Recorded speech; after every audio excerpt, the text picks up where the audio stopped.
동남아 통화 가치 급락 환율 방어 안간힘. 중동 전쟁으로 인한 국제유가 급등과 미국 달러화 강세의 여파로 올해 인도네시아와 태국, 필리핀 등 동남아시아 국가의 통화 가치가 급락했어요. 다만 전문가들은 1997년 아시아 외환위기 때처럼 지역 전체의 경제 상황 악화로 번질 가능성은 작은 것으로 내다봤어요. 30일 블룸버그 통신 등에 따르면 미국 달러화 대비 인도네시아 루피아화 환율은 지난 3월 말 이후 이달 중순까지 잇따라 최고치를 경신했어요. 루피아화 가치가 달러화와 비교해 크게 떨어진 것이에요. 루피아화는 2월 말 중동 전쟁이 시작되기 전부터도 주식시장 투명성 문제와 인도네시아 중앙은행의 독립성에 관한 투자자들의 우려로 약세를 보였어요. 이달 들어서는 달러화 대비 루피아화 환율이 심리적 저항선인 18,000루피아대까지 오르면서 다시 역대 최고치를 기록했고, 그 사이 BI는 환율을 방어하기 위해 한 달 동안 세 차례 기준 금리를 1%포인트나 인상했어요.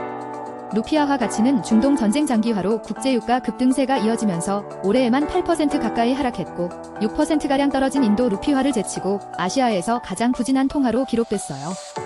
중동 전쟁 이후 지속적인 국제유가 상승은 에너지 수입 비용을 증가시켰고, 이는 각종 식품과 생필품 등 전반적인 물가 상승으로 이어졌어요. 인도네시아 당국이 루피아화 환율을 방어하기 위해 외환시장에 개입하면서 외화 보유고도 2024년 이후 2년 만에 최저치로 떨어졌어요. 인도네시아에 진출한 3대 외국계 대형 은행들은 2024년 취임한 프라보워 수비안토 대통령의 국가 중심 경제 정책을 우려해 수익의 상당 부분을 본국으로 송금한 것으로 나타났어요. 시티그룹, 스탠다드 차타드, HSBC 인도네시아 법인은 최근 2년 동안 현지 자금 11조 5천억 루피아를 본국으로 송금했으며, 이는 같은 기간 세계은행의 합산 순이익을 웃도는 금액이에요. 은행 관계자와 경제 전문가들은 블룸버그의 루피아화 약세와 맞물려 외국인 투자자들의 신뢰를 훼손한 인도네시아 정책 방향에 우려가 커졌기 때문이라고 이유를 밝혔어요. 최근 세계적 주가지수 업체인 모건 스탠리 캐피털 인터내셔널은 올해 30% 가까이 폭락한 인도네시아 증시의 신흥시장 지위를 일단 유지하면서도 오는 11월 인도네시아 증시를 재검토할 때까지 충분한 진전이 없다면 프런티어 시장으로 강등할 가능성을 내비치기도 했어요.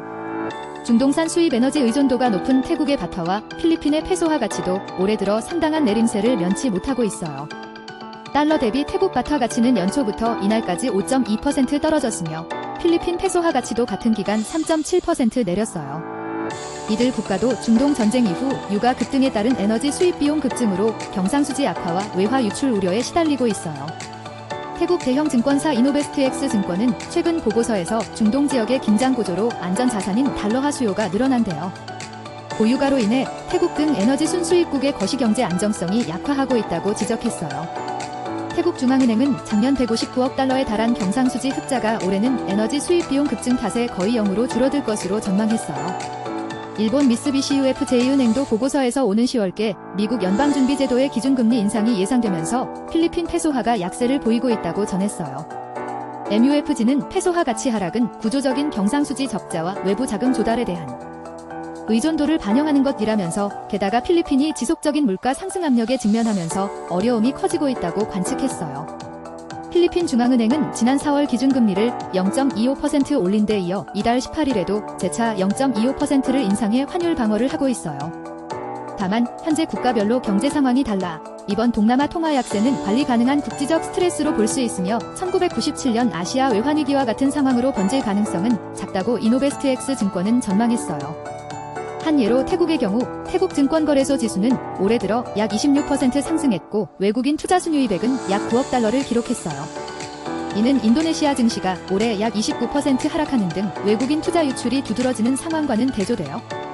태국은 또 외화 보유액이 국내 총생산의 약 53%에 이르러 이 지역 최고 수준이에요.